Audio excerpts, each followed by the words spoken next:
Manalangin po tayo. Banal naming Amang Diyos sa langit na lumikha ng lahat ng mga bagay, nagpapasalamat kami sa iyo. Iniligtas mo kami na mga makasalanan at ginawa kaming mga anak mo, prinotektahan at tinulungan mo kami habang kami po ay nabubuhay sa mundong ito. Nagpapasalamat kami sa pagbibigay mo sa amin ng walang hanggang langit upang lagi kaming mabuhay na may pag-asa. Ngayon ay araw ng Panginoon kung saan kaming mga banal ay nagtitipon upang makinig ng iyong salita at magkaroon ng fellowship. Bigyan mo kami ng mga kinakailangan at naangkop na salita at taimtim naming hinahangad na ipakita mo sa amin ang iyong mahalagang kalooban. Sa oras na ito, ang Ebanghelyo ay pinapangaral sa Retreat Center. Maraming counseling ang mangyayari ngayong hapon at ang gawain na maunawaan ng tao ang Ebanghelyo ay mangyayari. Samahan mo nawa kami at tulungan na maraming kaluluwang manumbalik sa iyo at nagpapasalamat o magpasalamat sa pamagitan ng retreat na ito. Pakiusap, tulungan at gabayan mo kami upang ang natitirang ikapitong batch ay maayos na matapos.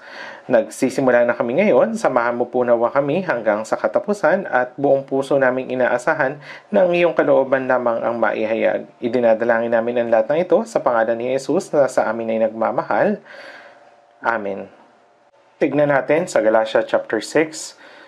Galatia chapter 6, verse 17 at 19. Maikli lamang ito, kaya basahin natin ito ng sabay-sabay. Buhat ngayon ay huwag akong guluhin ng sinuman sapagkat taglay ko sa aking katawan ng mga bakas ng paghihirap ni Jesus. Mga kapatid, ang biyaya ng ating Panginoong Hesukristo ay sumainyo nawang Espiritu. Amen. Tulad ng alam ninyo, sa oras na ito, ang gospel session na sa ika-6 na batch ng summer retreat ay halos patapos na. Officially, 11,381 katao ang nakapagparehistro sa batch na ito. Karaniwan na dumadalo mula sa ibang churches sa mga naunang batch ay nasa mababa lamang, mababa sa 1,500, mga 1,100 or 1,200. Gayunpaman, higit sa 2,100 katao na sa ika-6 na batch na ito. Kaya napakaraming tumatawag sa akin. Sa totoo lang, kahit nandito ako at wala sa retreat center dahil ako yung namamahala sa planning at operation team, kapag may tumatawag, walang nagtatanong tungkol sa aking kalagayan, pero para sa iba't ibang uri ng reklamo, tulad ng sa lodging area. Kaya kahapon ay napakaraming tao dahil sa sobrang dami nila. Nakita ko sa mga larawan na may ilan na umaakyat pa sa pulpito at doon natutulog. At yung rooms 301 at 302 sa Hope Center at rooms 201 at 202 sa Faith Center ay hindi masyado pinagtutuluyan dahil ito rin yung lugar para sa church school, pero kahit na ganon, puno rin ito kahapon, kaya grabe ang sigasig nila ngayon. Kahapon ay nagkaroon ng counseling at ngayon ay meron pa rin nito. Pero ang bilang ng mga taong nag-counsel hanggang kagabi ay lampas 1,100. Kaya sa tingin ko, marami ang nagsusumikap sa huling batch upang tiyakin ang tungkol sa Ebanghelyo upang gabayan ang kanilang mga inimbitahan. Sa tingin ko, ang ikapitong batch ay magiging ganito rin o baka mas maraming tao ang dumalo. Kaya kung plano mong makibahangi sa ikapitong batch, sa tingin ko ay dapat mong ihanda ang iyong sarili at ihanda ng mabuti ang iyong puso. Halimbawa, tulad ng sa lodging area. Kahit na gusto namin bigyan kayo ng lugar, hindi namin magagawa dahil lampas na ito sa bilang. Pero sa tingin ko, ang pagiging masigasig ng mga kapatid ay kamangha-mangha. Ang bilang ng mga taong kumakain ng tanghalian ay lampas na rin sa 8,500. Maaring dahil patuloy silang dumarating sa hapon. Kaya maraming tao ngayon sa retreat center at sa umagang ito, sa tingin ko ay malapit nang matapos si Pastor Johan Rhee sa sermon patungkol sa Ebanghelyo. At pagkatapos mapakinggan ito, sa tingin ko ay maraming tao ang maliligtas. Marami rin yung magpapakounseling sa kinahapunan at pagkatapos ay mababautismohan. Sa tingin ko magpapatuloy ang ganitong proseso. Hiniling ko sa inyo na manalangin ng taimtim na tulungan tayo ng Diyos na magtagumpay hanggang sa wakas at ipanalangin rin ninyo yung natitirang batch na matapos ng walang anumang aksidente. Gusto kong pag-usapan ang pamagat ng sermon ngayon, ang mga bakas ni Jesus. Sinabi po doon sa verse 17, "Buhat ngayon ay huwag akong guluhin ng sinuman, sapagkat taglay ko sa aking katawan ang mga bakas ng paghihirap ni Jesus." Sa katunayan, bago ang retreat, matagal naming pinag-usapan kung paano makakapagpadala ng maraming tao sa retreat at makapag-evangelize. At yung mga pastor ay nangaral ng patungkol sa layuning ito. Ngunit ngayon na halos tapos na ang retreat at ito rin ang oras upang pag-isipan kung paano tayo dapat mamuhay bilang mga taong naligtas. Kaya ang paksa ng sermon ngayon ay ang mga bakas ni Jesus. At pag-usapan natin kung paano tayo dapat mamuhay sa mundong ito bilang mga taong naligtas. Ano nga ba yung bakas ni Jesus? Dahil yung bagong tipan ay nakasulat sa Griego, kaya ang pagkakasulat ng salitang bakas ay stigma. Hindi naman natin kailangan malaman yung mismong term na ito, pero yung stigma, ang ibig sabihin ay tatak. Ang ibig sabihin nito po ay tatak. Halimbawa noon, o ngayon, meron pong isang Korean drama na tinatawag na Chuno, The Slave Hunter. Tama ba? Noong unang panahon, upang mapigilan sa pagtakas sa mga alipin, tinatatakan ng kanilang mga katawan ng ganito ng kanilang amo. Ganito rin sa ating bansa, ngunit sa mga bansa na nasa bandang kanluran, meron sobrang hindi makataong gawain ng pagtatatak sa mga alipin gamit yung isang bagay tulad ng isang branding iron upang mag-iwan ng marka sa kanyang katawan. Iyon yung tinutukoy ko pong pagtatak. Ganito rin po sa mga hayop. Halimbawa, kung may kabayo, tatatakan ito ng may-ari, yung likuran ng kabayo, gamit yung isang mainit na bagay, ang tawag doon ay branding iron, upang markahan ito sa kanila bilang kanya. At malamang na nakita at narinig na ninyo ang tungkol dito. Ngunit, hindi ito tungkol sa marka na iniiwan sa hayop, kundi sa tao. Iyon ay ang marka, ang tatak. Tulad ng sinabi ko kanina, ang tatak ay parang tato, marka, o isang bagay na inilalagay sa katawan ng mga hayop o alipin upang ipakita na sila ay pag-aari ng kanilang amo. Kaya sinabi ni Apostol Pablo, "Buhat ngayon ay huwag akong guluhin ng sinuman sapagkat taglay ko sa aking katawan." Ano yung taglay niya? Taglay ko ang mga bakas ng paghihirap ni Jesus. Ngunit, inilalarawan ni Apostol Pablo kung ano yung nasa kanyang katawan bilang mga bakas ni Jesus. Tinutukoy niya ang mga bakas ni Jesus, isang uri ng tanda ni Jesus. Anong ibig sabihin ni Apostol Pablo na yung bakas ni Jesus ay nananatili sa kanyang katawan? Siyempre, maaaring ibig sabihin nito ang iba't ibang sugat sa kanyang katawan na dulot ng kanyang pananampalataya. Halimbawa, sa tingin ko na ang ibig sabihin niya ay maraming beses na binugbog si Apostol Pablo, nagkasakit at nagdusa, kaya nagkaroon siya ng mga peklat o marka sa kanyang katawan. Ngunit higit pa riyan, maaaring ibig sabihin nito ang mga bakas ni Jesus ay sa buhay ni Apostol Pablo ang mga kwento ng kanyang paglakad kasama si Jesus, sa kanyang pananampalataya habang naglalakad kasama ang Diyos, ang mga kwento ng kanyang pagdurusa kasama si Jesus, at ang mga kwento ng kanyang mga karanasan sa kapigatian. Maring ito ay isang uri ng peklat sa katawan ni Apostol Pablo. Ngunit hindi mali na sabihin na ang ganitong marka ay nananatili sa kanyang buhay, sa kanyang puso.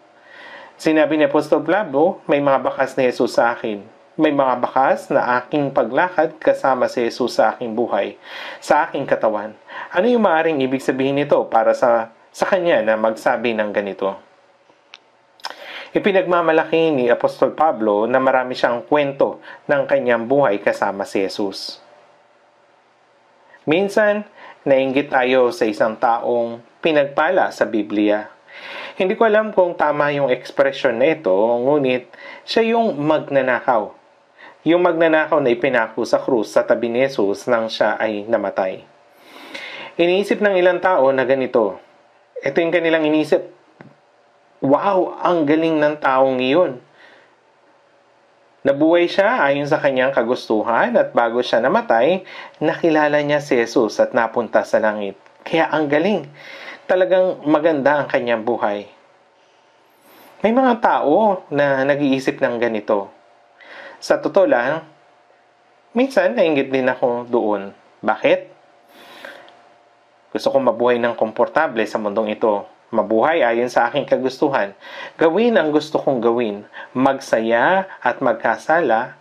Pero ayoko mapunta sa impyerno pagkatapos ng mabuhay ng ganito.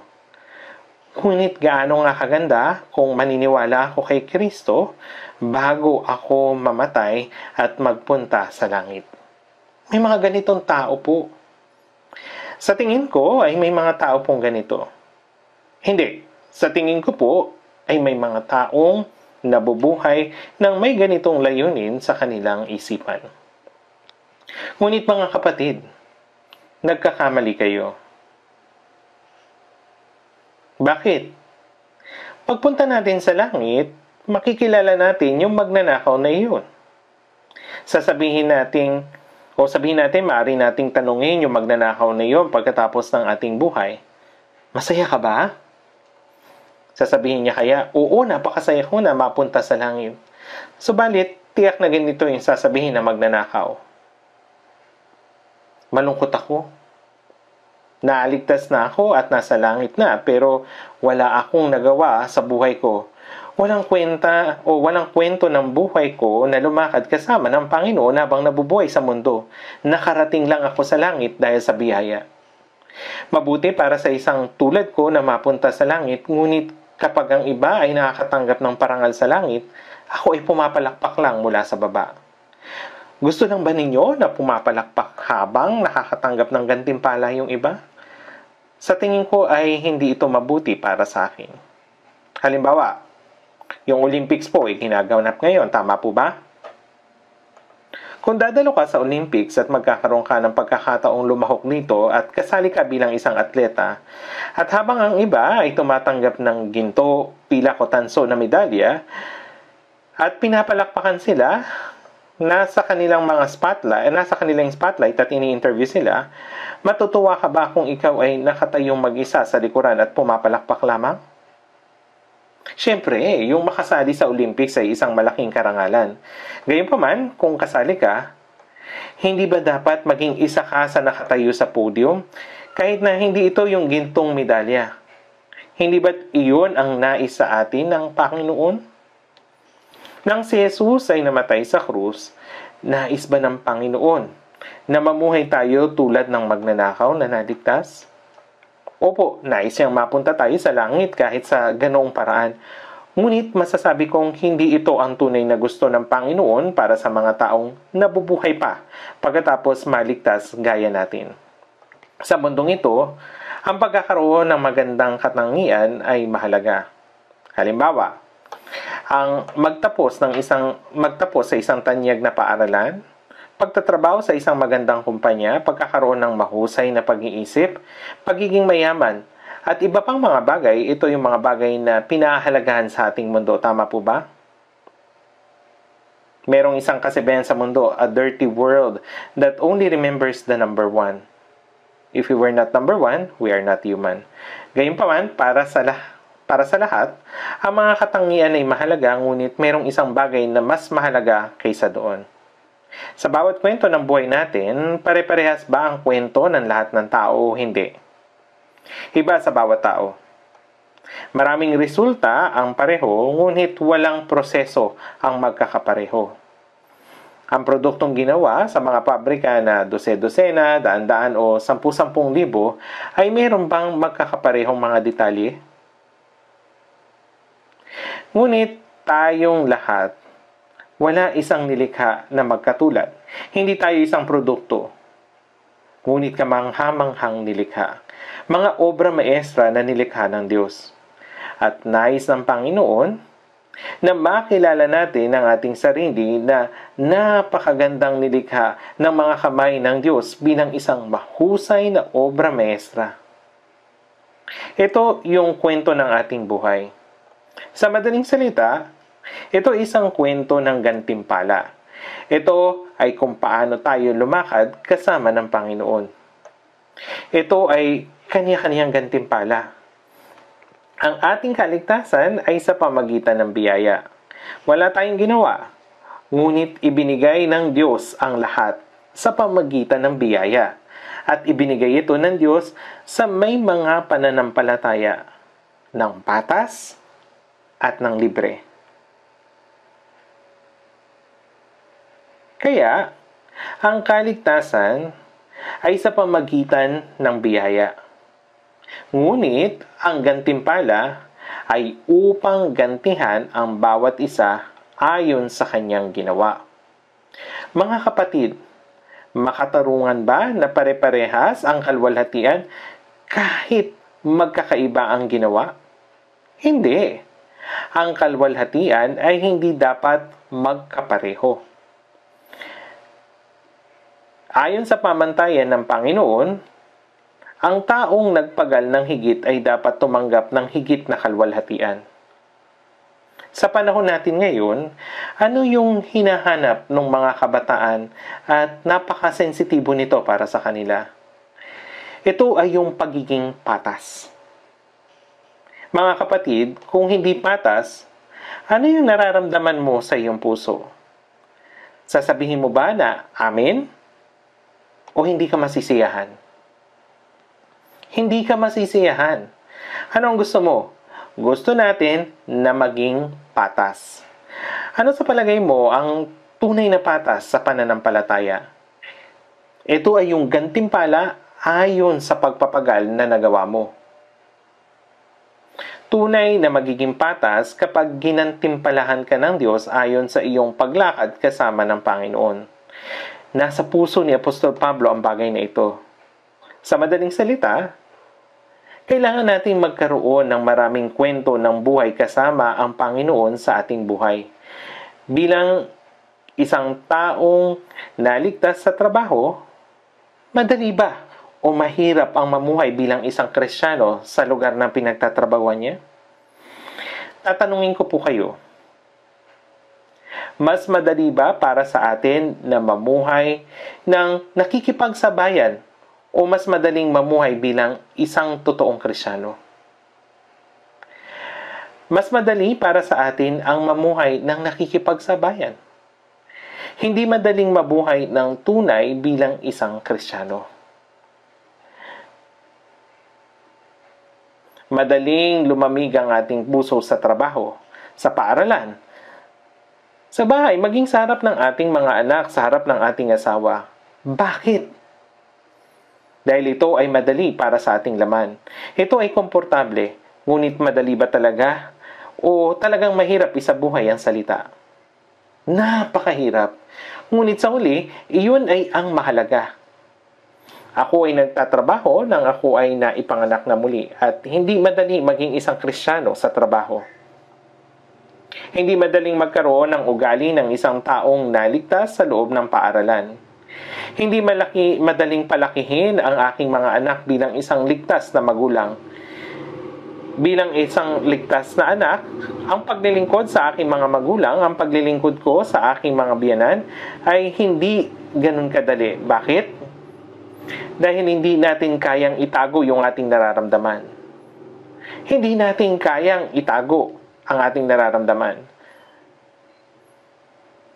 Sisters, maging tapat po kayo sa akin. Komportable ka ba sa biological parents mo? Pero komportable ka rin ba sa biyanan mo? Ang totoo, hindi. Tama po ba? Alam ko dahil nakasama ko rin sila. Ako rin po ay magiging isang biyanang lalaki. Wala po akong magagawa roon. Meron lamang akong anak na lalaki, pero hindi pa naman ako biyanan. Anyway, kapag kausap ko yung mga sisters, kadalasan ay marami silang reklamo tungkol sa kanilang mga biyanan. Pero ito po ay natural. Ito ay likas sa atin. Ganon din sa mga brothers. Sa tingin mo ba, lagi kang magiging komportable sa iyong biyanan babae at lalaki? Hindi ako komportable sa mga biyanan ko. Komportable ako sa aking sariling pamilya. Ano po ito? Likas ito sa atin. At hindi laging madaling labanan ang likas na iyon at mamuhay ayon sa salita. Ngayon, sabihin natin na tayo ay puspos sa salita at tayo ay kinikilos ng banal na espiritu at tayo ay nabubuhay sa pamagitan ng espiritu. Tayo pa rin ay haharap araw-araw sa ating sarili upang mamuhay bilang mga Kristiyano sa ating trabaho. Upang lumaban araw-araw mula sa ating puso at ipakita ang samyo ni Kristo. Bakit? Dahil kailangang maamoy ng mga tao ang mabangong samyo ni Kristo sa pamagitan natin. Upang ito ay maging samyo ng buhay sa ibang mga tao upang sila ay madala tungo sa Kanya. At kailangan nating mamuhay ng isang tunay na buhay Kristiyano sa tahanan upang ang Diyos ay malwalhati sa pamagitan nito. Mga kapatid, ang buhay ng tao mismo ay napakahirap araw-araw. Ngunit ang mga Kristiyano sa kabaliktaran ay hindi nahihirapan. Bakit? Dahil ang hirap ay magiging kagalakan. Ako ay nasa retreat kamakailan lamang at hindi ko alam kung ilang gintong medalya na ang napanalunan ng South Korea sa nagaganap na Olympics. Sa totoo lamang po. Wala akong oras para manood ng Olympics nung nasa retreat ako. Ngunit nagkaroon ako ng pagkakataong manood ng kaunti pagka-uwi ko pagkatapos ng ika-5 batch. Ilang oras na ang nakalipas at lumabas si Eugene Kim. Merong 8 minutong interview sa YouTube pagkatapos niyang manalo ng gintong medalya sa Taekwondo at pinanood ko po ito. Inisip ko kung ano yung sasabihin ng isang nanalo ng ganitong medalya. Sinabi doon sa thumbnail, ang rank 24 na atleta ay nanalo ng gintong medalya matapos talunin ang rank 1, 2, 4 at 5 na atleta sa buong mundo. Si Kim ay nasa ika-24 na pwesto sa mundo. Nagkaroon ng makaraan ng 16 years na panalunan ang gintong medalya sa featherweight. Pagkatapos niyang talunin yung number 1 at number 2 sa mundo, tapos yung 4 at 5 ng sunod-sunod. Nakita ko agad yung thumbnail na ito at sinabi ko, ano kaya nangyari? Kaya tinignan ko ito. Ngayon ko lang nakita yung atletang ito at tinanong siya ng isang reporter. Nanalo ka laban sa rank 1, 2, 4 at 5 ng sunod-sunod. Sa tingin mo ba ay maswerte ka? Ito ay tulad ng pagpunta sa isang sikat na martial art dojo at natalo ng malakas doon. Sagot niya, hindi ito swerte. Ito ang nararapat sa akin dahil nagsanay ako ng husto. Gaano ka nagsanay? 10,000 hanggang 20,000 na sipa sa isang araw. Inisip ko, nagawa ba talaga niya yung 10,000? Dahil alam ko kung gaano kalaki yung bilang na 10,000. Nung ako'y gumagawa ng research at nag-eksperimento sa trabaho, bago ako naging pastor, minsan ay nagraran ako ng test ng yung 10,000 beses, ng 20,000 na beses. Yung 10,000 na paulit-ulit ay isang malaking bilang. Subukan mong mag-push up ng 10,000. Maging normal pa kaya yung braso mo? Siyempre hindi na. Kaya mahirap po mangyari iyon. Hindi na magiging normal yung braso mo pagkatapos ng ganong karaming push-up. Kaya nagawa ba talaga niya yung 10,000? Gayunpaman, yun ang sinabi niya. Matindi akong nagsanay hanggang matapos ang buong araw. Kapag natutulog ako, sana hindi na dumating ang bukas. Bakit? Dahil kinakailangan niyang gawin ulit iyon bukas ng maaga sa pagsapit ng araw. Ngunit sa ngayon, sa sandaling ito, lahat ng sakit, lahat ng paghihirap, lahat ng iyon ay biglang nawala. At napakasaya ko. Karapat-dapat po siya dito. Mga kapatid, gaya ng sabi ko kanina, hindi madali, kundi mahirap ang buhay. Ngunit kapag nakilala ng mga Kristiyano ang Panginoon, maalala ba nila ang sakit? O mas maalala ba nila ang kagalakan na makita ang Panginoon at luwalhatiin niya? Hindi mo na maalala pa ang anumang sakit kapag may taong nanalo ng gold medal at nakatayo sila sa podium. Sa tingin ba ninyo ay maalala nila yung 4 na taon na kanilang pinagdaanan? Sa tingin ko po ay hindi na. Kapag may isang taong natanggap sa University of the Philippines sa Diliman, maalala pa ba nila yung paghihirap ng kanilang pinagdaanan habang nagre-review? Hindi na po. Sa tingin ba ninyo, sila na mga mayroong master's degree o yung mga nakapasa sa bar exam ay maalala pa ang paghihirap nila sa pag-aaral? Hindi na din po. Sa oras na matanggap nila yung certificate, malilimutan nila yung lahat. At napakasaya nila. Sa katunayan, mga kapatid, hindi ba't ito ang naman ang lahat? Doon sa Galatia chapter 6 verse 17, sinabi, "Buhat ngayon ay huwag akong guluhin ng sinuman sapagkat taglay ko sa aking katawan ang mga bakas ng paghihirap ni Jesus." Ano yung ibig sabihin ni Apostol Pablo nang kanyang sabihin na mayroon siyang bakas ng paghihirap ni Jesus sa kanyang katawan? Punta tayo sa 2 Korinto chapter 11. 2 Korinto chapter 11, mga ilang chapters lang po yung babalikan natin. Nandyan na yung ilang 2 Korinto chapter 11 verse 22. Babasahin ko po ito sa inyo mula sa verse 22. Sila ba'y mga Hebreo? Ako man. Sila ba'y mga Israelita? Ako man. Sila ba'y mga binhi ni Abraham? Ako man. Sila ba'y mga ministro ni Kristo? Ako'y nagsasalita na parang isang baliw. Lalo pa ako na mas maraming pagpapagal, mas maraming pagkabilanggo, nang di mabilang nabugbog at malimit na nabibingit sa kamatayan. Sa mga Hudyo ay 5 ulit akong tumanggap ng 40 hagupit kulang ng isa. 3 ulit ako nang ako'y hinampas ng mga pamalo, minsan ako'y pinagbabato. 3 ulit na akong nawasakan ng barko, 1 araw at 1 gabi ako'y nasa laot.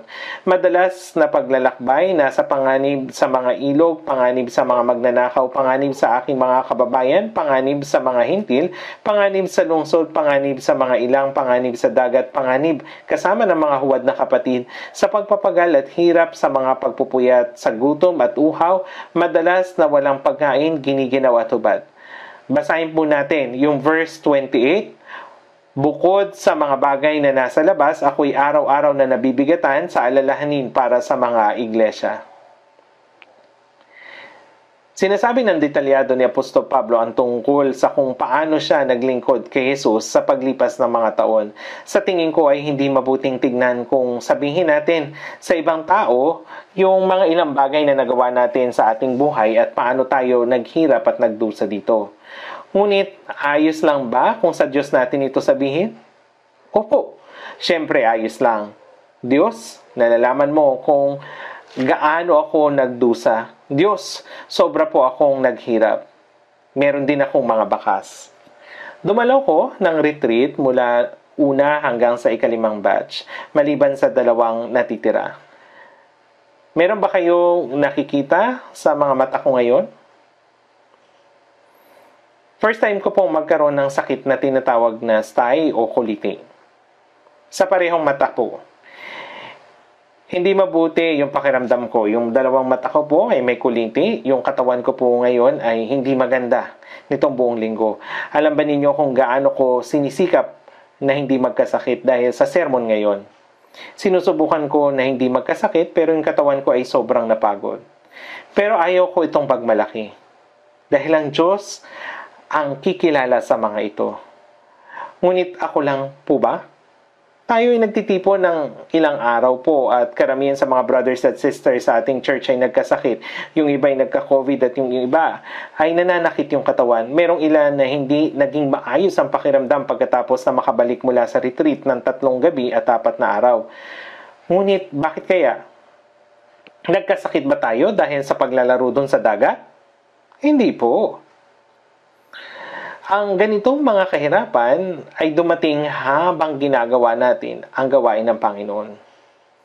Maaring may ilan na hindi nalalaman ang ganito ang ating mga paghihirap, ngunit maaari natin itong sabihin sa Panginoon. Panginoon, hindi po ako makatulog. Ang hirap ng aking kalagayan. Nasa tirik ako ng araw. Ang hirap ko.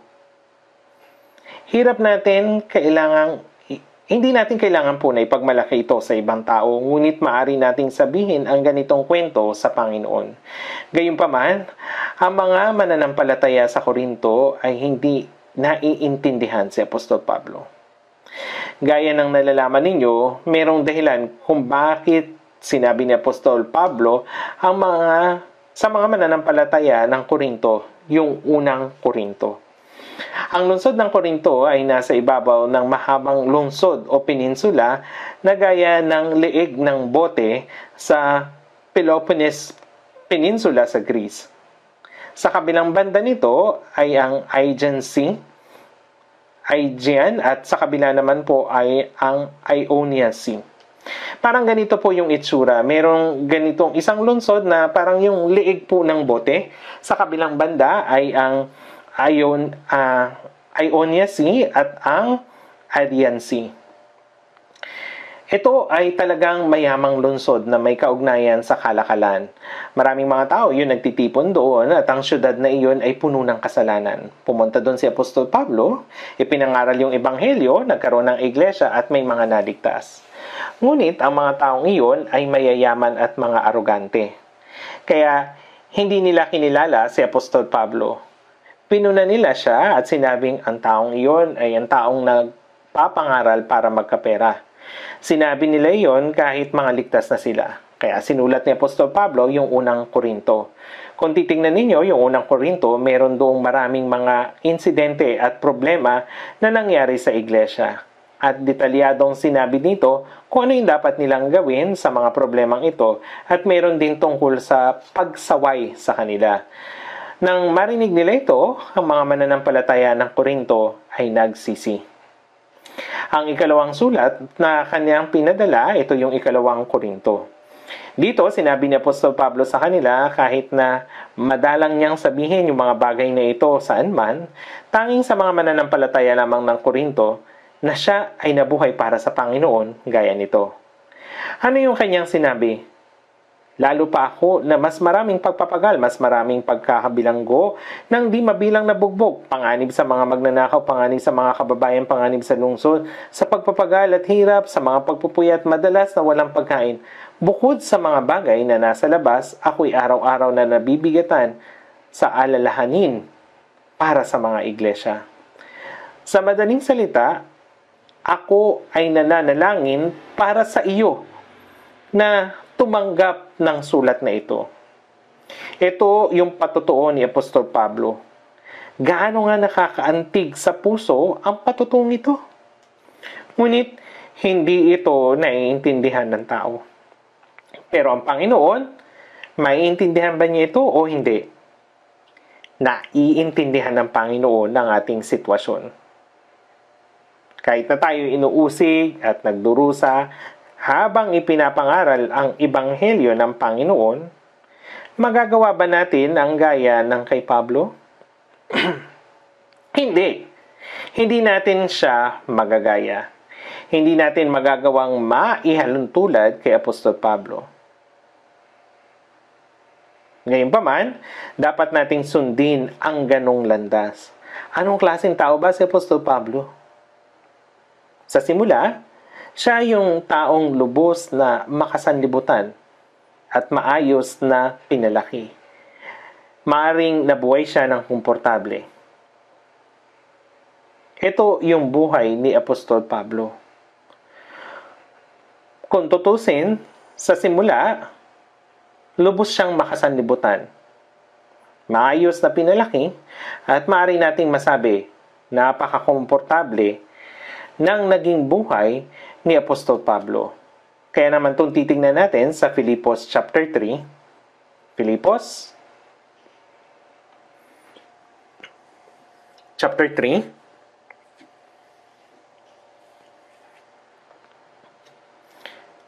Verse 5.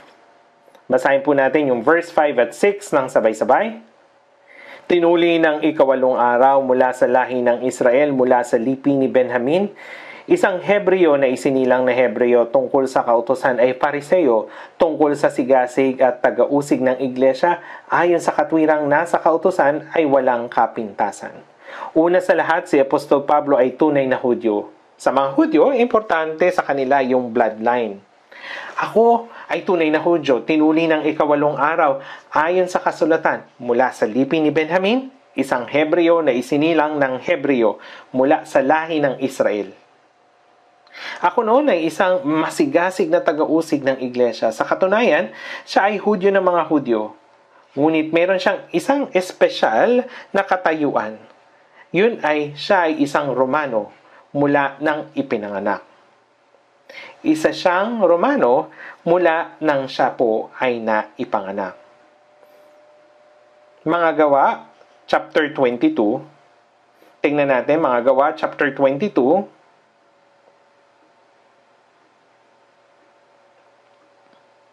Verse 3. Babasahin ko po mga gawa, chapter 22, verse 3.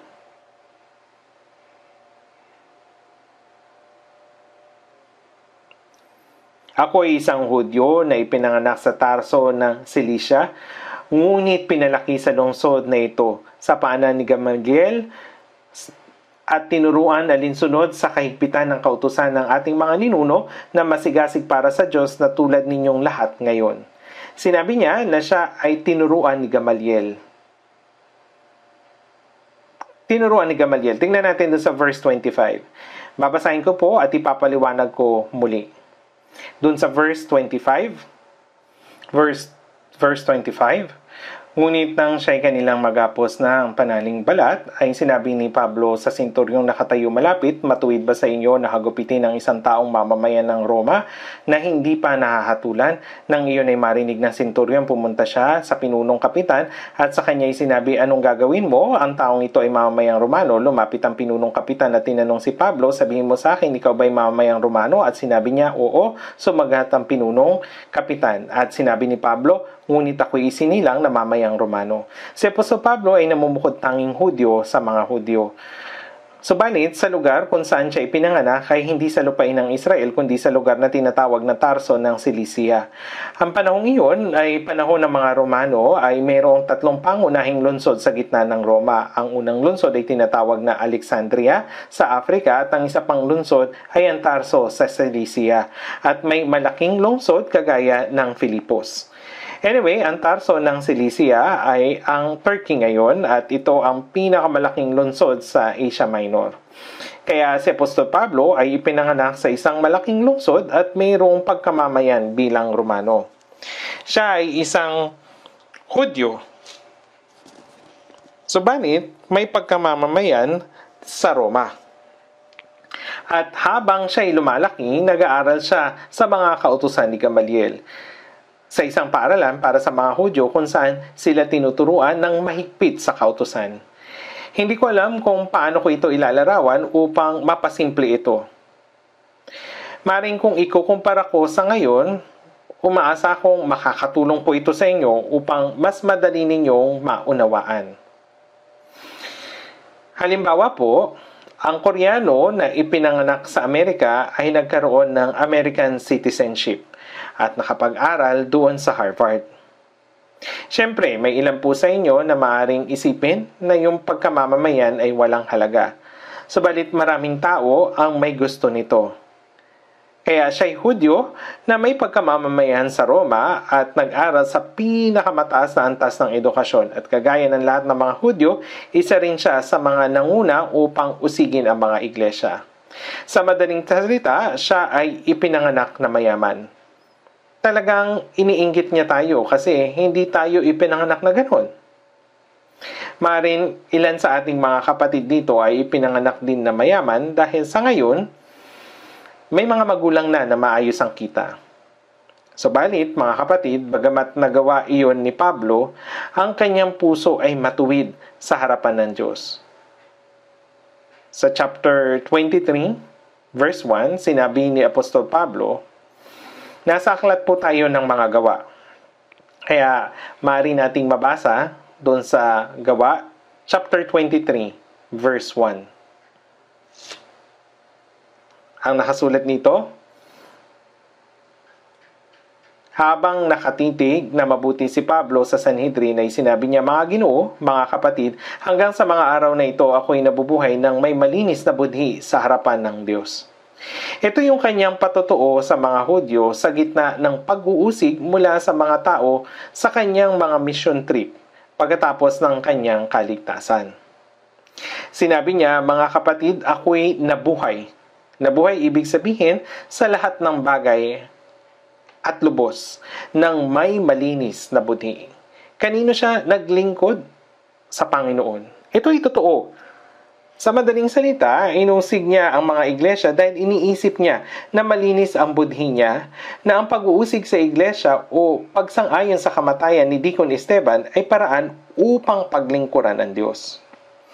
Kaya nga, sa katotohanan, ang kanyang sigasig ay hindi nagbago. Pag-isipan natin kung anong uri ng tao ang hinahanap ng tao sa langit o hinahanap ng Diyos na nasa langit. Hinahanap niya yung taong tapat na ibinibigay ang puso sa Diyos at siyang laging naghahanap sa Diyos. Kaya ang Diyos ay patuloy na hinahanap sila hanggang ngayon. At ang isang taong pasok sa kanyang pamantayan ay si Apostol Pablo. Si Apostol Pablo ay isang taong nararapat gamitin bilang manggagawa ng Diyos sa pangangaral ng Ebanghelyo sa mga Hintil. Ipapaliwanag ko kung ano yung nararapat gamitin upang ipangaral ang Ebanghelyo sa mga Hintil. Mamaya po. Sa paningin ng Diyos, bagamat inusig ni Apostol Pablo ang mga iglesia at ginulo ang mga taong sumasampalataya kay Jesus, meron pa rin siyang pag-ibig para sa Diyos sa kanyang puso. Yung kanyang puso ay tama, subalit hindi niya alam ang tunay na direksyon kung paano ipakita ang kanyang pag-ibig sa Diyos. Yung kanyang puso ay napakadalisay at inosente. Subalit, siya'y kumikilo sa maling direksyon. Mga 180 degrees mula sa paggawa ng mabuti dahil sa hindi niya alam na si Jesus yung Mesiyas. Kaya yung Diyos ay nagpakita sa anyo ni Jesus kay Pablo dun sa daan sa Damasco. Saulo, Saulo, sumisikad ka sa maling direksyon, sa matutulis, masasaktan lamang ang iyong mga paa. Nang bumagsak kaming lahat sa lupa, ay narinig ko ang isang tinig na nagsasalita sa akin sa wikang Hebreo. Saulo, Saulo, bakit mo ako inuusig? Makakasakit sa iyo ang sumikad sa matutulis. Nabulag si Saul pagkatapos niyang makita ang liwanag, kaya dinala siya ng mga tao sa bahay ni Ananias sa Damasco. Nakapunta na ako sa Ananias Memorial Church sa Damasco, sa Syria. Merong isang malaking palengke sa Damasco, sa Syria. Sa palengking ito, naroon ang Memorial Church. Dito dinala ng mga tao si Apostol Pablo. Kaya si Ananias ay nagulat nang marinig niya ang taong ito'y papunta sa kanya. Siya ay isang taong umuusig sa mga churches. Siya ay dumarating upang dakpin, patayin at ilagay kami sa bilangguan. Paano namin siya tatanggapin? Sumagot yung Espiritu Santo, hindi. Siya'y tanggapin ninyo. Maaring sa panahong iyon, ipinaliwanag niya ng detalyado kay Apostol Pablo ang katotohanang si Jesus na kanyang inuusig ay ang Mesiyas na isinugo ng Diyos. Kaya si Apostol Pablo ay naligtas. Ano yung nahulog sa kanyang mga mata? Ang mga kaliskis ay nahulog. At sa sandaling iyon, sinabi ni Apostol Pablo, meron akong sigasig, subalit hindi tama. Si Jesus na inuusig ko ay ang Mesiyas. Siya yung Mesiyas na hinihintay ng mga tao at ng lahat. Tiyak na siya'y naparoon upang malaman ang katotohanan. At mula sa sandaling iyon, siya'y lumabas at ipinangaral sa mga tao na si Jesus ang Mesiyas. Sinubukan ng mga Hudyo at ng mga tao na patayin si Apostol Pablo, kaya ano yung ginawa niya sa Damasco? Siya'y tumakas sa isang tiklis. Bakit? Sinusubukan nilang siya'y patayin. Maaring hindi madaling tumakas sa Damasco, sa Syria, dahil sa mga pader nito.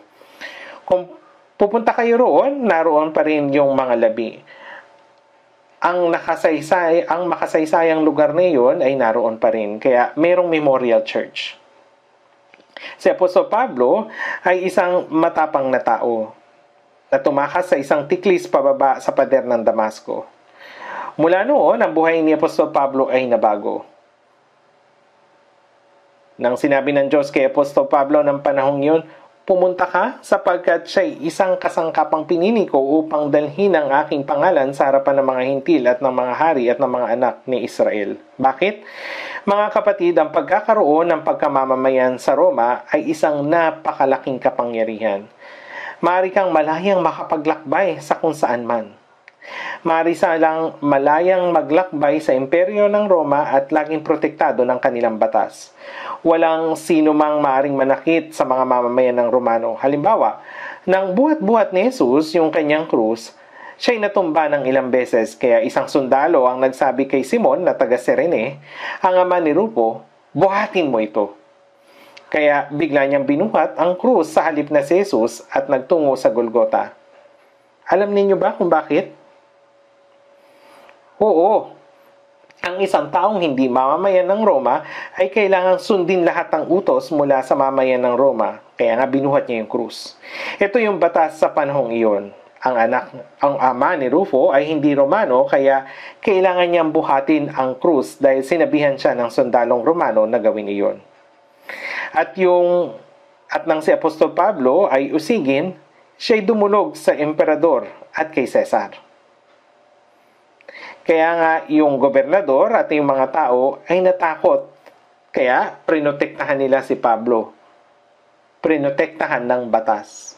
Dahil siya isang mamamayan ng Roma, ang pagiging mamamayang Romano ay malaking kapangyarihan. Bukod doon, si Apostol Pablo ay bihasa sa Griego at Hebreo. Sa panahon ngayon, parang sa English at sa Korean. Napakabihasa. Sinubukan kong mag-aral ng English, subalit hindi ako masyadong marunong. Mahirap. Kinakabisado ko ito araw-araw, subalit nakakalimutan ko. Marami sa ating mga Koreano ang kagaya nito.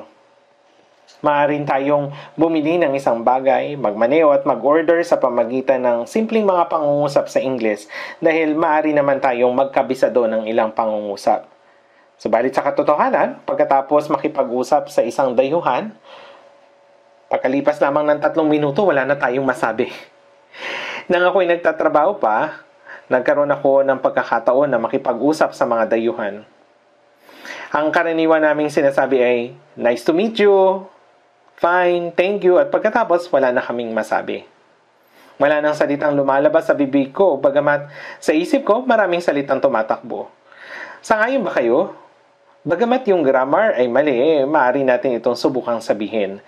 Subalit, yung mahalagang punto ay si Pablo ay taong walang problema tungkol dito at ito ay isang malaking kakayahan. Tama? Nagawa niyang ipangaral yung ebanghelyo sa kanino man. Ang imperyo ng Roma ay iba-iba. Maraming mga bansa ang nasa imperyo ng Roma. Ang isang taong may kakayahang malayang mangaral sa mga tao habang nasa proteksyon ng batas ay isang espesyal at pambihirang tao, maging sa mga Hudyo. At ganoon siya nangaral. Kaya nga, pinili siya ng Diyos na isang sisidlan. Ngunit si Apostol Pablo ay nagkaroon ng puso para sa Diyos sa kaibuturan ng kanyang puso. Kaya, sa kabila ng lahat ng kanyang kahirapan, tignan natin yung 3 mahalagang bagay na sinabi ni Apostol Pablo. Sa mga gawa, chapter 20, verse 24. Basahin natin ang sabay-sabay. Mga gawa, chapter 20, verse 24. Ngunit hindi ko itinuturing ang aking buhay na mahalaga sa aking sarili upang maganap ko lamang ang aking katungkulan, ang ministeryong tinanggap ko sa Panginoong Hesus na magpatotoo sa magandang balita ng biyaya ng Diyos. Upang maganap ko lamang ang aking katungkulan at ang ministeryong tinanggap ko sa Panginoong Hesus na magpatotoo sa magandang balita ng biyaya ng Diyos. Tinanggap ko sa Panginoong Hesus. Ano yung tinanggap niya? Ministeryo. Anong klaseng misyon yung kanyang tinanggap? Ito yung misyong magpatotoo sa magandang balita ng biyaya ng Diyos.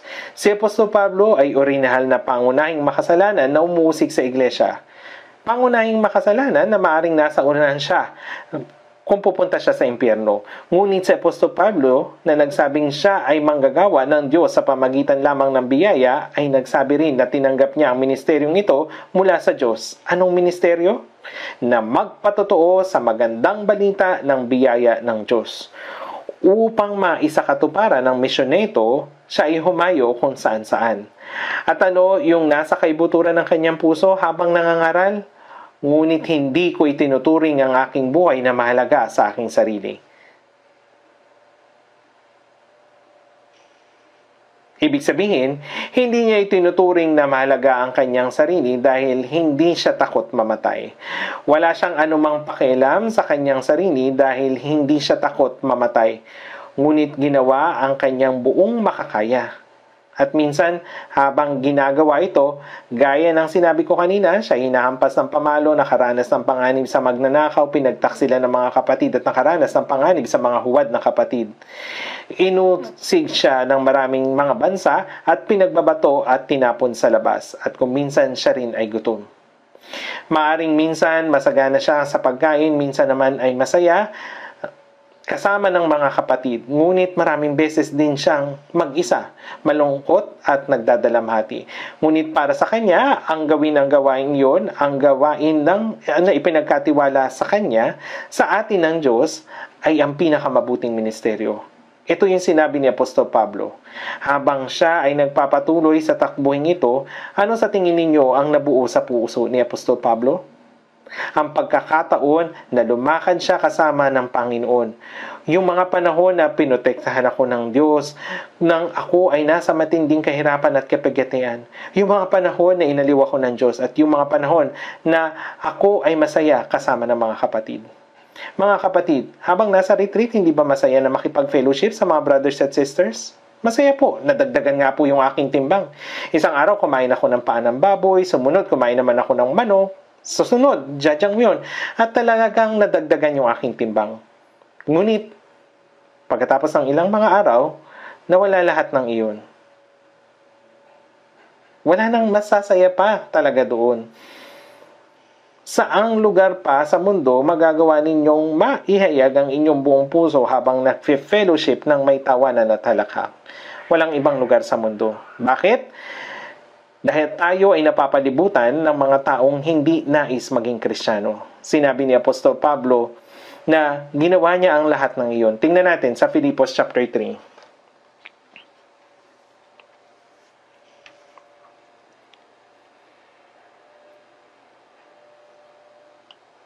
Filipos chapter 3 verse 13 hanggang 14. Basahin din natin ito.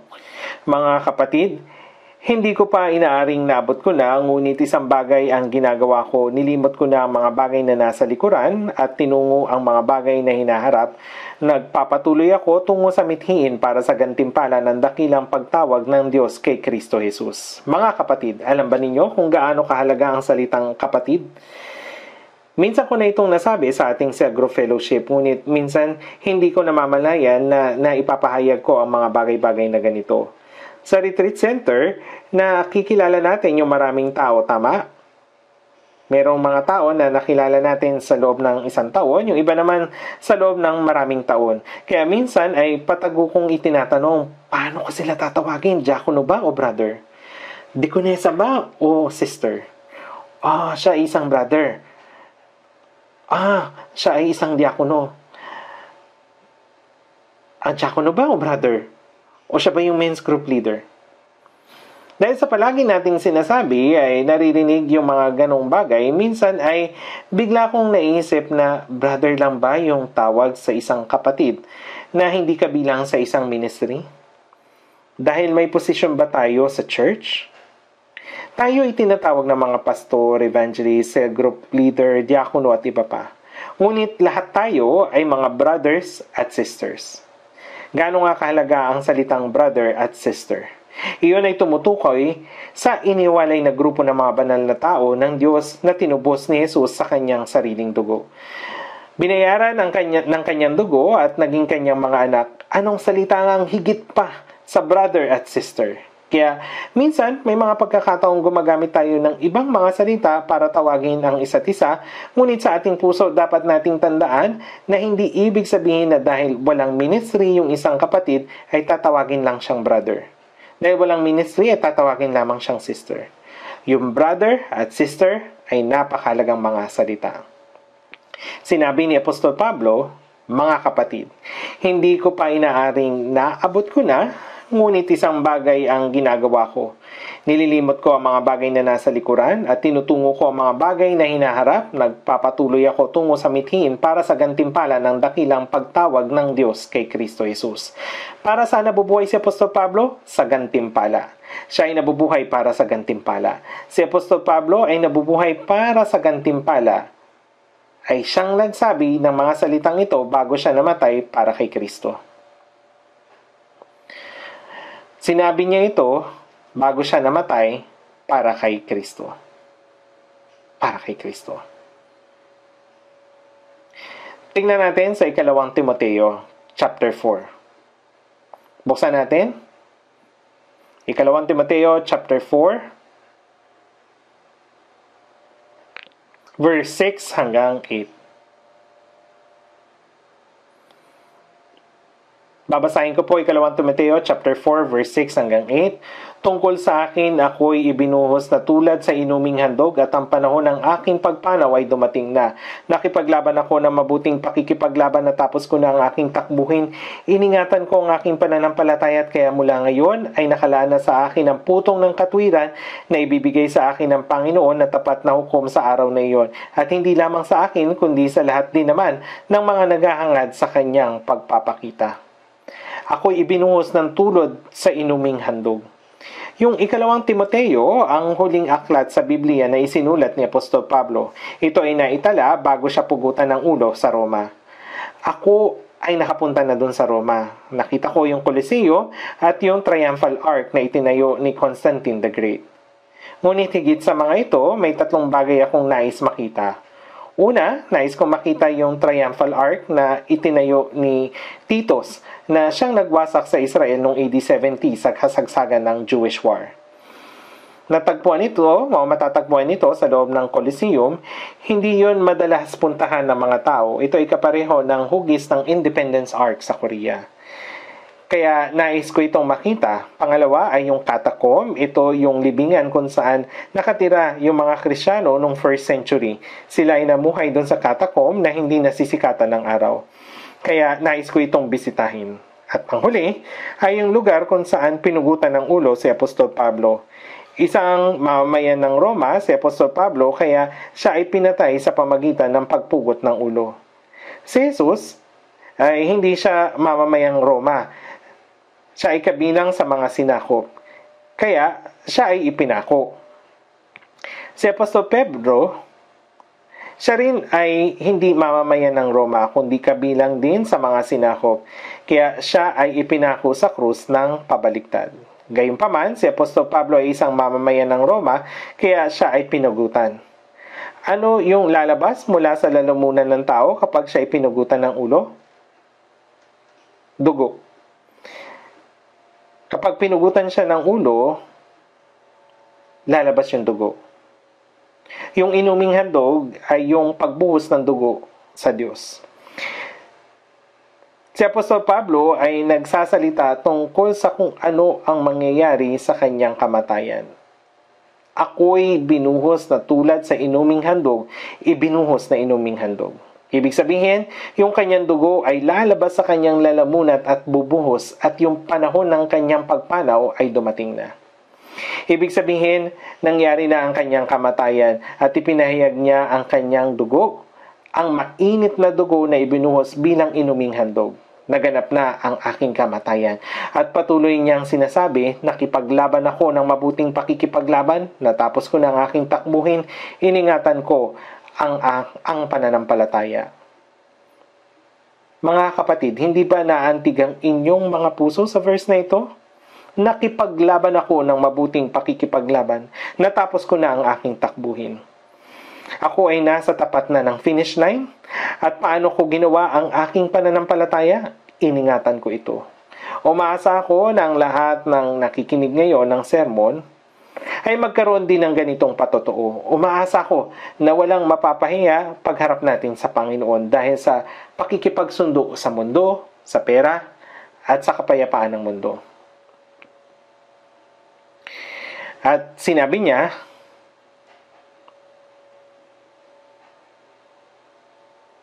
kaya't mula ngayon ay nakalaan na sa akin yung putong ng katwiran. Ano yung putong ng katwiran? Ito ay ibinigay sa yung nananalo sa karera sa panahon ng Roma bilang medalya. Merong nakalaan na putong ng katwiran. Ngayon, kapag ako ay nagtutungo upang salubungin ang Panginoon, o kung ako ay magtutungo upang salubungin ang Panginoon, kapag iiwan ko na yung aking katawan, pagkatapos ng aking dugo ay maihandog, kapag aking sasalubungin ng Panginoon, ibibigay niya sa akin yung putong ng katwiran. Ngunit, kung ang verse ay huminto rito, ano yung ating iisipin? Ito ay para lamang kay Apostol Pablo. Tinanggap niya yung mabuting gantimpala. Ngunit mabuti na lamang ay may kasunod pa ito. Ano po ito? Na ibibigay sa akin ng Panginoon na tapat na hukom sa araw na ito, at hindi lamang sa akin, kundi sa lahat din naman ng mga naghahangad sa kanyang pagpapakita. Hindi lamang si Apostol Pablo, kundi ang lahat na nabubuhay sa mundong ito. Mga kapatid, hindi ba ninyo hinahangad ang kanyang pagpapakita? Alam ko po hinahangad ninyo ito. Ngunit pakiusap, mas hangarin pa po ninyo. Sinabi ni Apostol Pablo, kundi sa lahat, nakalaan na sa akin ang putong ng katwiran. Sinabi niya, hindi ko iniligtas ang aking buhay para sa misyon na ibinigay ng Diyos. Ako ay namuhay tungo sa takbuhin para sa gantimpala.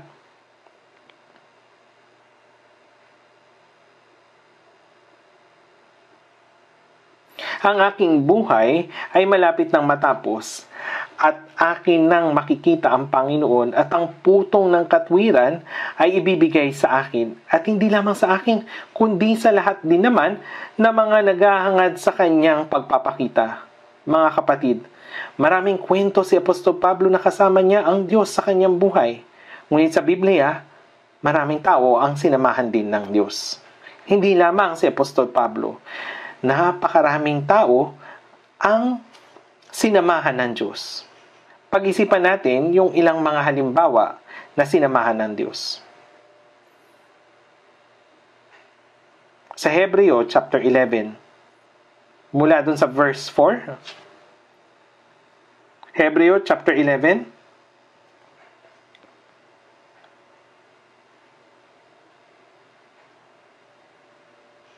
sa verse 5 po pala, verse 5 at 6, basahin natin ng sabay-sabay.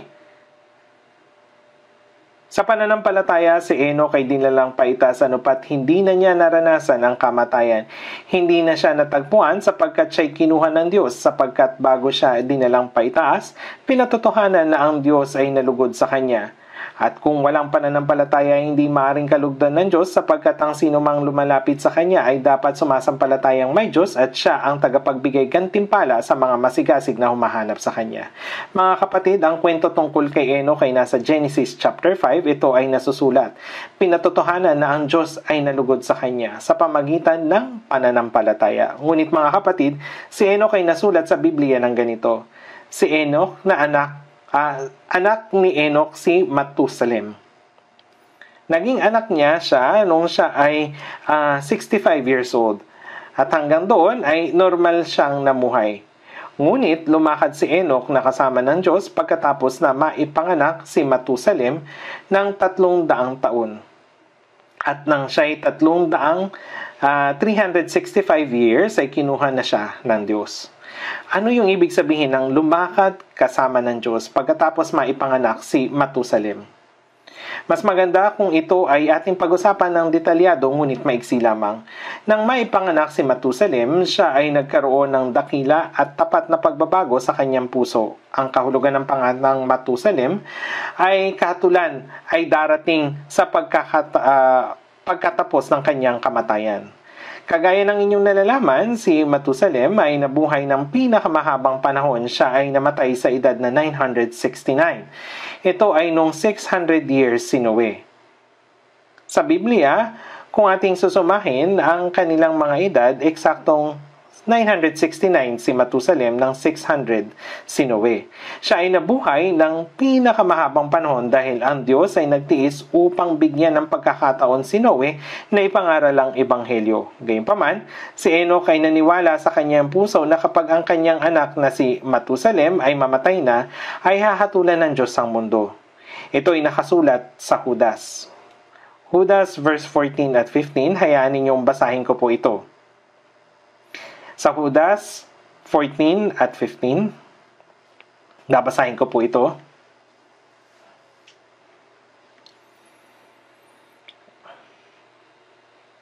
At sa mga ito rin naman, si Enoch na ikapitong salinlahi mula kay Adan ay nagpahayag na sinasabi, narito, dumating ang Panginoon na kasama ang kanyang laksa-laksang mga banal upang igawad ang hatol sa lahat upang sumbatan ang bawat kaluluwa sa lahat ng kanilang masamang gawa na kanilang ginawang may kalikuan at sa lahat ng mga bagay na malupit na sinalita sa kanya ng mga hindi makadiyos na makasalanan. Ang Diyos ay pumarito upang igawad ang kahatulan sa lahat upang sumbatan ang bawat kaluluwa sa lahat ng kanilang masasamang gawa sa kanilang ginawang may kalikuan at sa lahat ng mga bagay na malupit na sinalita sa kanya. Sino nagsabi nito? Si Enoch, yung ikapito mula kay Adan.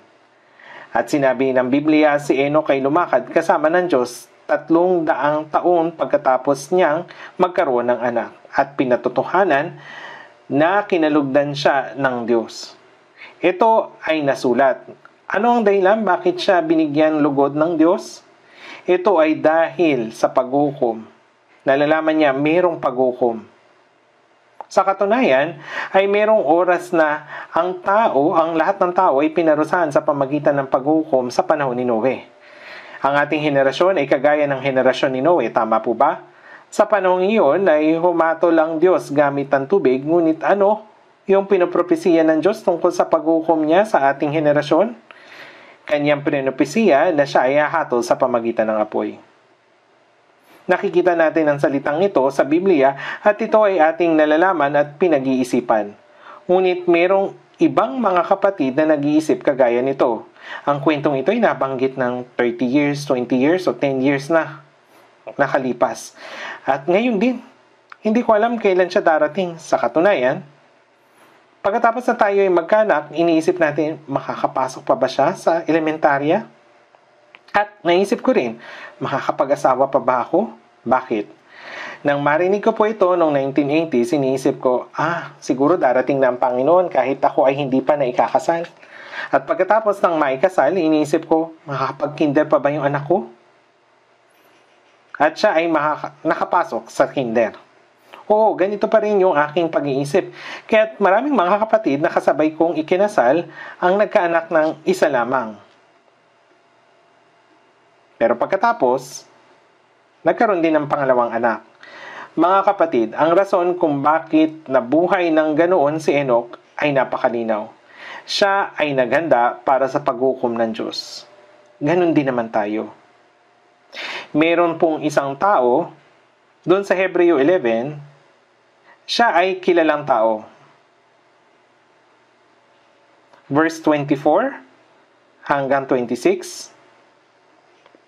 Hayaan ninyong basahin ko mula sa 24 hanggang 26. Sa Hebreo 11, 24 hanggang 26. Sa pananampalataya ng nasa hustong gulang na si Moises, ay tumanggi siya tawaging anak na anak ng babae ni Paraon na pinili pa ang mapasama sa kapihan ng bayan ng Diyos kaysa magkaroon ng pansamantalang kasiyahan ng kasalanan. Basahin natin yung verse 26 ng sabay-sabay. Kanyang itinuring na malaking kayamanan ang magdusa alang-alang kay Kristo kaysa sa mga kayamanan ng Ehipto sapagkat kanyang pinagtuunan ng pansin ang gantimpala. Mga kapatid, sa katunayan, mayroon bang tao na higit na mapalad kaysa kay Moises? Siya ay ipinanganak na alipin, ngunit siya ay pinagpala at naging anak ng prinsesa ng Ehipto. Siya ay nakatanggap ng pagpapala upang mamuhay ng komportable. Siya ay maraming pagkain at inumin at mayroong kapangyarihan ng oras na iyon. Mga kapatid, kung kayo ay nakatanggap ng pagpapala ng kagaya nito, paano kayo mamumuhay? Siguro, maaari tayong mamuhay ng marangya. Bakit? Ito'y kakaibang pakiramdam. Bakit? Dahil kahit wala tayong trabaho, maaari tayong mabuhay, kumain at uminom hanggang sa huli. At mayroon siyang kapangyarihan. Ang mga tao ay naglilingkod sa kanya sa isang salita niya lamang. Marahil ay nagagawa niya ang lahat dahil siya ay anak ng prinsesa. Tama po ba? Ngunit hindi siya ang hari. Kaya't ang kanyang mga nakukuha ay hindi pang hari. Ngunit mayroon tayong pagkakataon na mamuhay ng kagaya nito.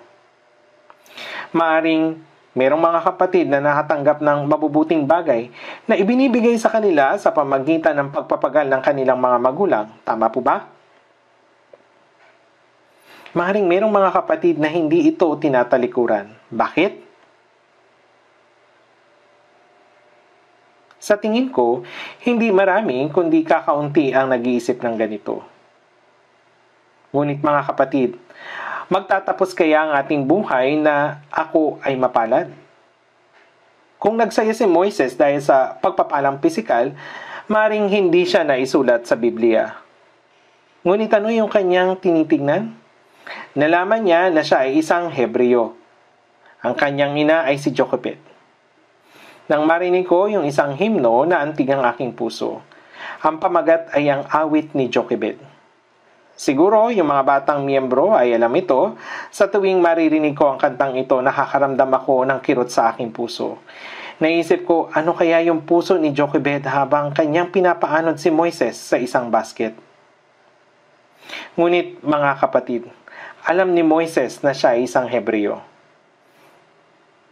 Bakit alam ni Moises na siya ay isang Hebreo? Dahil mayroong palatandaan. May palatandaan sa kanyang katawan. Maaring alam ninyo ito na si Moises ay tinuli. Kaya't nalalaman niya na isa siyang Hebreo. At nakita niya ang mga Hebreo na nagdurusa bilang mga alipin. At nalaman niya ang tungkol sa Diyos na pinaglilingkuran ng mga Israelita. Kaya hindi niya ninais na masiyahan sa kasalanan, kundi pinili niya ang makisama sa kahirapan ng mga Israelita na mga tao ni Kristo. Mabuti ba ang kanyang ginawa o masama? Oo, napakaganda ng kanyang desisyon. Kaya ating pag-usapan ang patungkol kay Moises ngayon. Kaya't kapag tayo'y pupunta sa langit, naroon po si Moises. Sa katunayan, ipinanganak tayo dito sa Korea at pinalaki sa magandang kapaligiran na ito at dito naninirahan. Mga kapatid, hindi po ito aksidente. Tignan natin po ang isa pa. Sa Genesis chapter 24,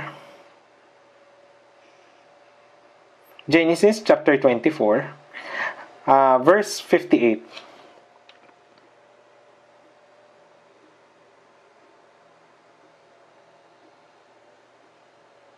Verse 58 hanggang 60.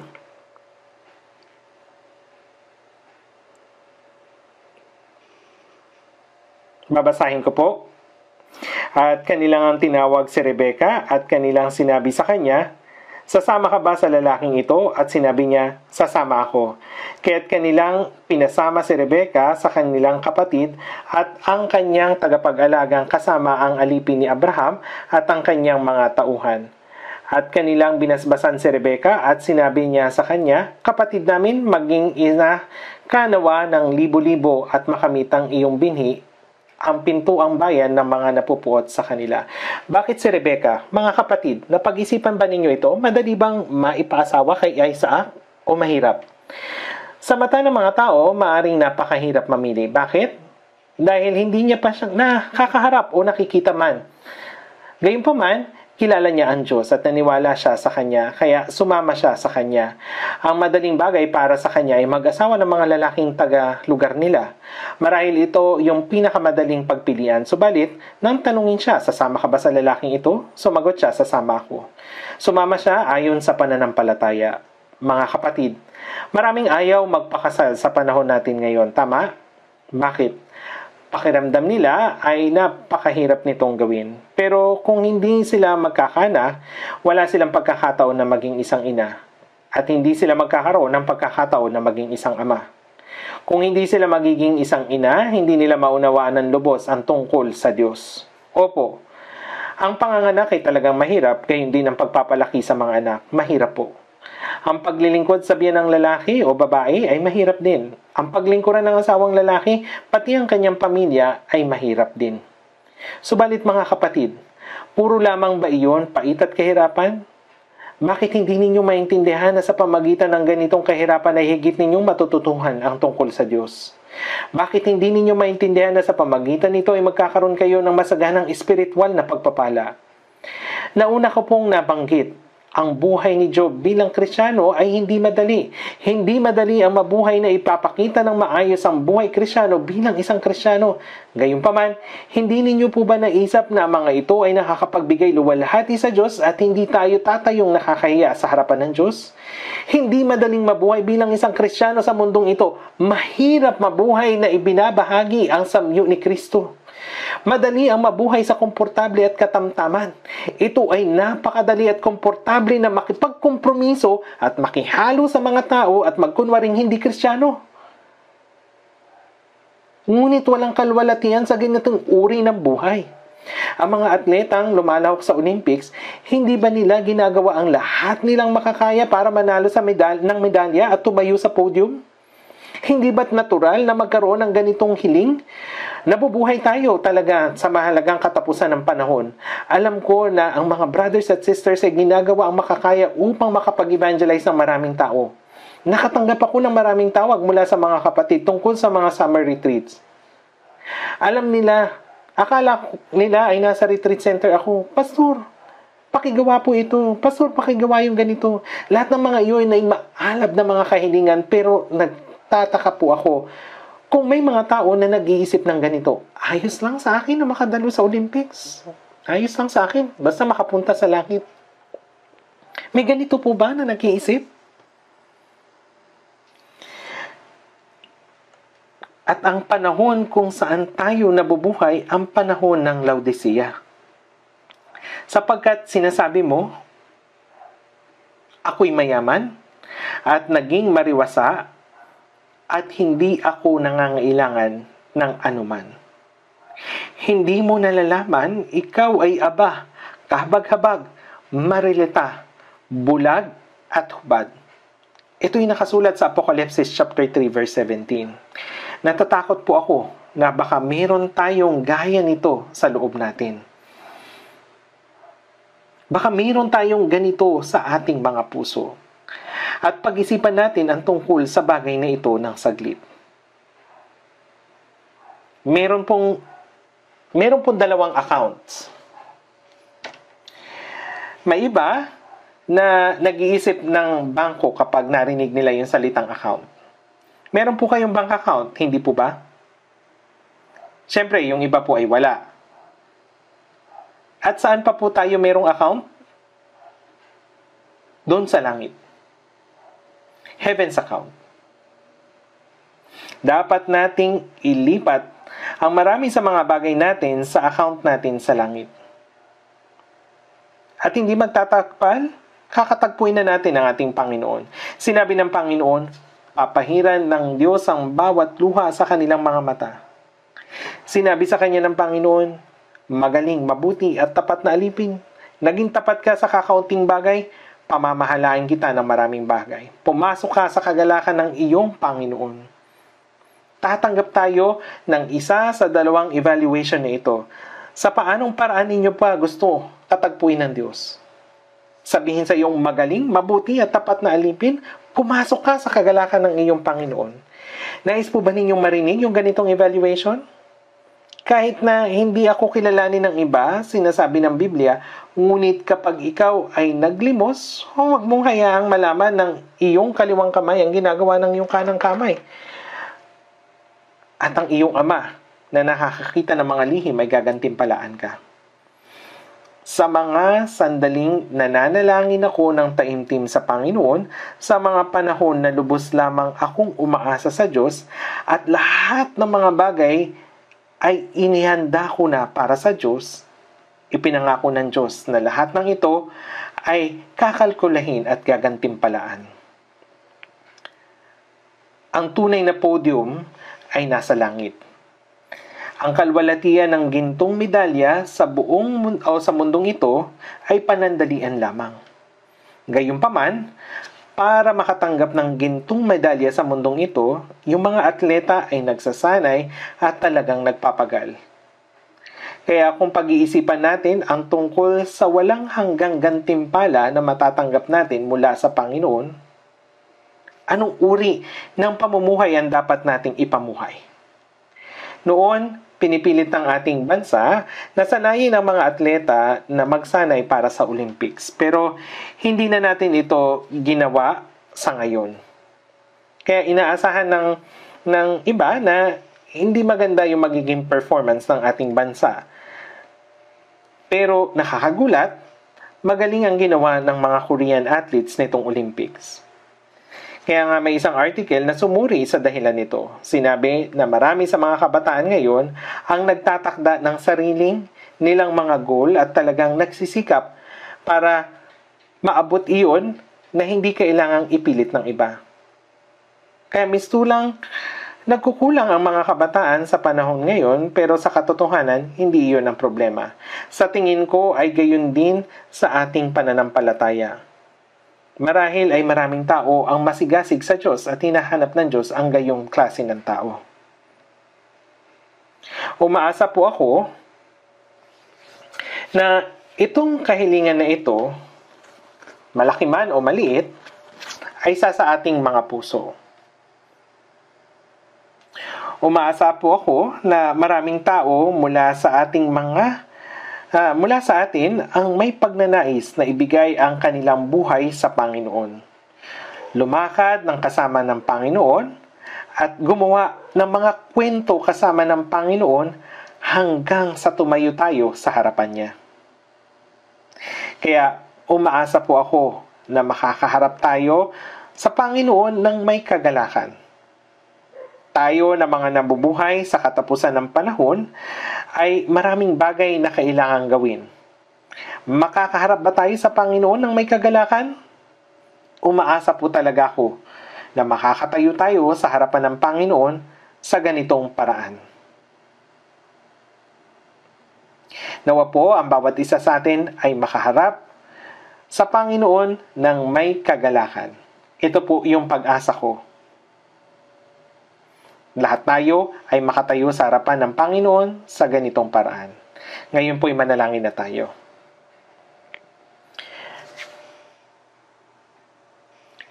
Banal naming Amang Diyos, salamat po sa pagsama sa amin sa araw na ito at sa pagbigay sa amin nitong mahalagang salita. Kami po ay nagkulang at mahina pa at kung minsan ay maraming kahirapan sa aming laman, subalit hinihiling po namin na gabayan mo kami, sa gayon ay makatayo kami sa harapan mo ng walang anumang kahihiyan. Pakiusap, tulungan mo po kami na mga nabubuhay sa katapusan ng panahon upang maging mga lingkod na papupurihan sa pagharap namin sa Panginoon. Pakiusap, tulungan mo po kami na mga nabubuhay sa katapusan ng panahon upang ipangaral ang Ebanghelyo, gabayan ng mga kaluluwa, ibigin ang isa't isa na laging nagagalak at makatanggap na papuri mula sa Panginoon sa paraang nakakalugod sa Panginoon. Pag-isahin mo rin nawa kami sa mga ginaganap na summer retreat at tulungan kami na gabayan ang maraming mga kaluluwa tungo sa kaligtasan. Salamat po sa pagsama sa amin sa araw na ito. Salamat po, Panginoon, sa lahat. Dalangin namin ang lahat ng ito sa pangalan ng Panginoong Hesukristo na sa amin ay nagmamahal. Amen.